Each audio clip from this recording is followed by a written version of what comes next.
আজকে আমি যে গল্পটা বলবো, সেই গল্পটা একজন ভারতীয় হিসাবে আপনি যতটা গর্ববোধ করবেন, তার চেয়ে বেশি দুঃখ প্রকাশ করবেন।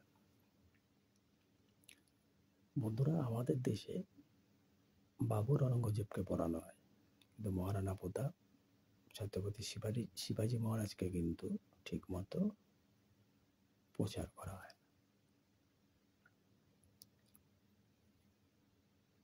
একজন ভদ্র মহিলা ছিলেন যিনি উত্তরপ্রদেশে 1902 সনের 5ই মার্চ জন্মগ্রহণ করেন, খেগড়া জেলাতে।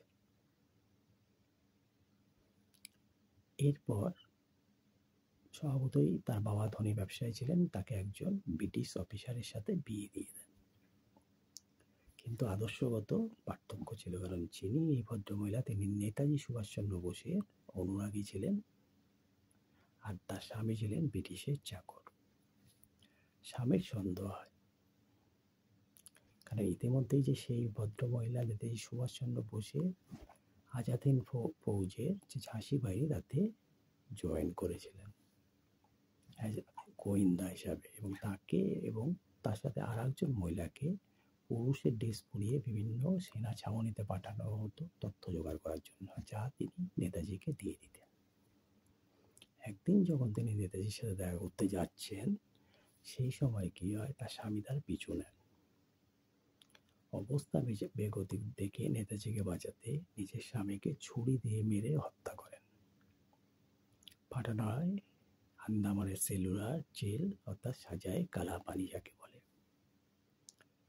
প্রথমে তাকে অনেকভাবে প্রলোভন দেখানো হয় নেতাজি এবং অন্যান্য দলের সবার সাথে বলার জন্য, কিন্তু রক্তে যে দেশপ্রেম ছিল, তিনি একটা কথাও উত্তর দেন না।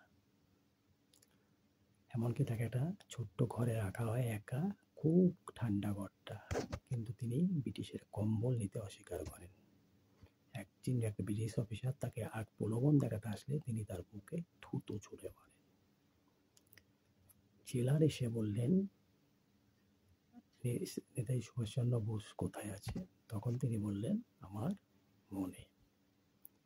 জেলার বললেন, তোমার মনই, তোমার হৃদয় আমি কিন্তু তোমার শরীরে রাখবো না। শুরু হলো অত্যাচার, কারণ তিনি একটা কথাও বুঝছিলেন না। এবং শেষ পর্যন্ত আমার এই ভারত মায়ের সন্তানকে, আমাদের এই মাকে তার স্তন দুটো কেটে নেওয়া হয়, তাকে রক্তাক্ত করে ফেলে রাখা হয়। এই হচ্ছে আমার সেই ভদ্রমহিলার নাম, যার থেকে আমরা শিখি দেশাত্মবোধ কাকে বলে, আত্মত্যাগ, আত্মবলিদান কাকে বলে।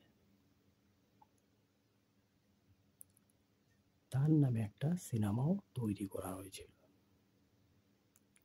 যার থেকে কিছুটা মানুষ জানতে পারেন। তার প্রচার হোক বা না হোক, তিনি যোগ্য সম্মান পান বা না পান, আজাদ হিন্দ ফৌজের সেই ঝাঁসি বাহিনীর লড়াকু নেত্রী কিন্তু প্রত্যেক ভারতীয়র মনের ভেতর আছে। জানেন তার নাম? মীরা আরিয়া, যিনি হলেন ভারত মাতার বীর সন্তান। জয় হিন্দ, নমস্কার।